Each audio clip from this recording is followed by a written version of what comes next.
maafkan aku saudaraku Nasrani, aku tidak bisa mengucapkan selamat Natal.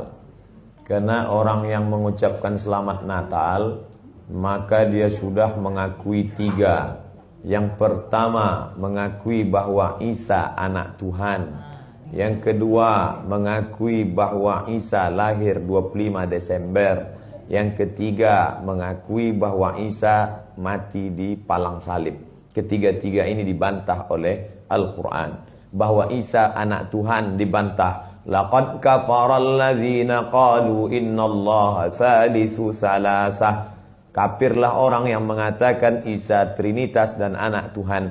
Tentang Nabi Isa lahir tanggal 25 Desember dibantah. Ketika Maryam memegang Isa, tidak ada makanan karena terlahir di tepian kota. Allah memerintahkan menggoncang pangkal batang pohon korma, tusaqit alaiki rutaban jania, gugur buah korma yang mengkal. Buah korma mengkal ada pada musim panas bulan Juli Agustus. Ketika Isa lahir, kambing-kambing sedang digembalakan di padang rumput, sedangkan bulan 12 rumput tidak tumbuh karena tertutup salju. Maka 25 Desember bukan hari kelahiran Isa, tapi hari raya merayakan Dewa Mitra, Dewa Matahari, yang diambil oleh Kaisar Konstantin dari Konstantinopel. Lalu kemudian tentang Isa mati di palang salib dibantah Al-Quran. Wa ma qataluhu, mereka tidak membunuhnya. Wa ma salabuhu, mereka tidak menyalibnya. Walakin syubbihalahum, ada orang lain yang diserupakan wajahnya dengan Isa. Dialah Yudas Iskariot, murid Isa yang menjual imannya dengan beberapa keping uang emas. Saya punya kawan Kristen Masehi, tapi dalam masalah hubungan baik, masalah ngasih makanan, masalah beri pakaian, oke. Tapi kalau sudah terkait dengan akidah, wala ana abidu ma'abadtum wala antum abiduna ma'abud lakum dinukum waliyadin. Tentang masalah tahun baru, apakah 1 Januari itu bersih, tidak ada hubung kait dengan agama? Maka tidak benar. 1 Januari 2018 Masehi, seolah-olah Masehi terkait dengan Al-Masih Isa alaihissalam.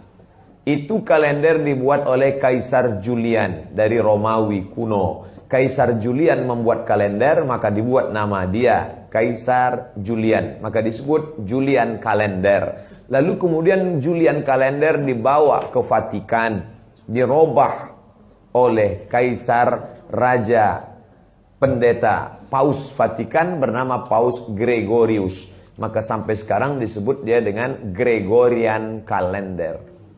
Lalu kemudian ketika terbentuk PBB, United Nation, Persatuan Bangsa-Bangsa, bingung mau pakai kalender apa? Di dunia banyak sekali kalender. Maka diseragamkanlah, dipakailah Gregorian kalender. Yang sebelumnya kita kerajaan Pasundan, kerajaan Demak, kerajaan Riau, Sendripura itu pakai kalender Hijriah. Termasuk Yogyakarta pakai kalender Saka, karena Sultan Agung Jawa mengkawinkan antara kalender Jawa dengan kalender Hijriah. Karena ingin mendamaikan antara Jawa dengan Islam. Maka setiap menyambut tahun baru Saka sekaligus menyambut tahun baru Hijriah.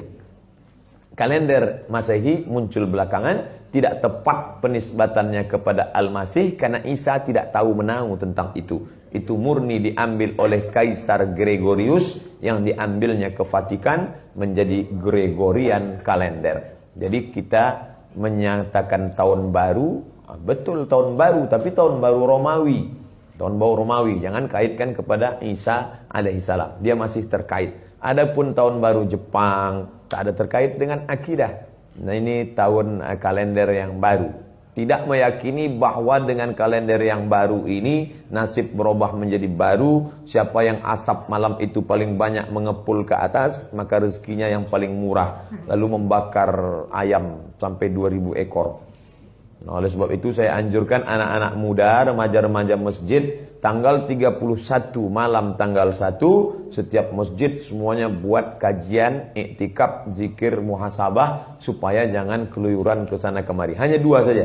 Anak-anak muda pergi ke masjid mulai jam 10, jam 11, jam 12, jam 1, jam 2 atau habis isya tidur.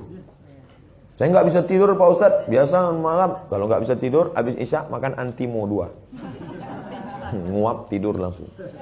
Itu saja.